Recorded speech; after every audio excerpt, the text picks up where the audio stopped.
Naam, Rais Mama Samia Suluhu aliweza kuvamiwa nchini Angola. Hii ni baada ya yeye kuandika hii taarifa katika mtandao wake wa kijamii. Ya yeye kuondoka, aliandika leo asubuhi nimepata heshima ya kuambatana na mama yetu Mama Maria Nyerere kuelekea nchini Angola, ambapo pamoja na shughuli nyingine tutashiriki uzinduzi wa hospitali ya rufaa iliyopewa jina la baba wa taifa Mwalimu Julius Kabarange Nyerere. Hii ni heshima kubwa kwa familia ya Mwalimu Nyerere na taifa letu kwa ujumla, ikiwa ni ishara ya kutambua na kuthamini mchango wake wa kihistoria katika harakati za ukombozi na maendeleo ya Afrika.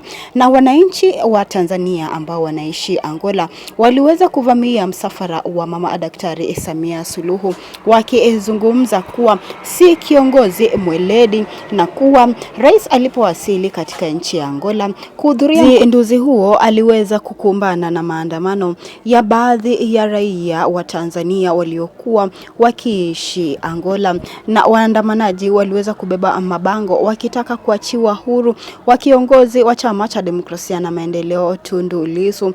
Amekuwa akizuiliwa kwa muda mrefu sasa, na maandamano hayo yalikuwa ya kelele na yalilazimu vyombo vya usalama kuimarisha ulinzi wa msafara wa rais.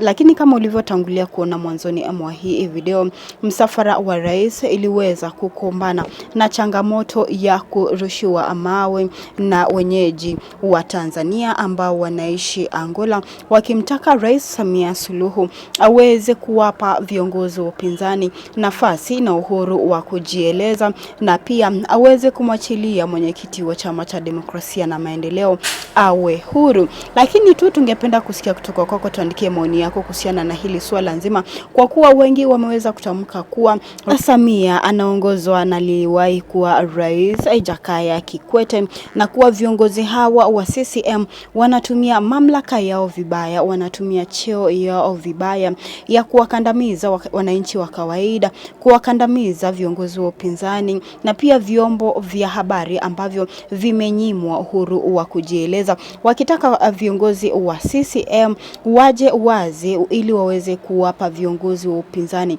uhuru wa kujieleza bila kutekwa nyara, bila kuwekwa gerezani, bila kunyamazishwa, bila kutusiwa bungeni. Endelea tu kutuandikia maoni yako hapo chini, kwa maana tunaalika maoni yote.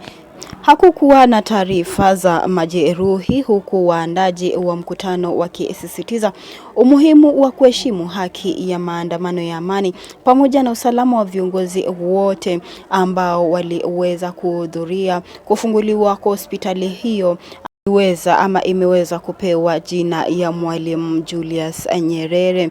Wengi wa wachambuzi wa masuala ya kisiasa wakizungumza kuwa Rais Samia Suluhu anastahili aongee na viongozi wa upinzani, kwa kuwa wananchi wanamharibia sifa, na yeye kumzuilia Tundu Lissu anaendelea kuharibu jina lake kama rais, wakieleza kuwa migogoro ya kisiasa inaweza kuathiri taswira ya nchi kimataifa, na kusisitiza kuwa mazungumzo, utawala wa sheria na kuheshimu haki za raia ni njia bora za kutatua tofauti za kisiasa.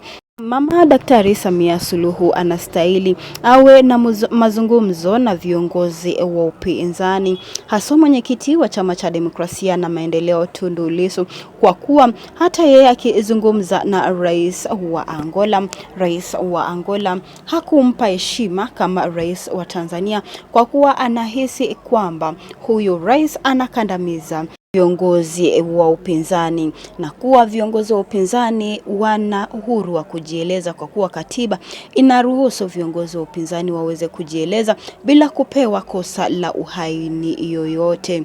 Maoni yako ni yepi? Tuandikie hapo chini, na pia usisahau kubonyeza alama ya like na subscribe hapa chini.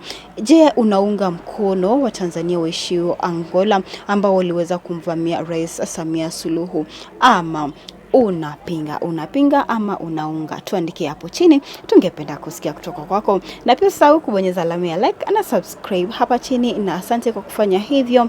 Hadi wakati mwingine.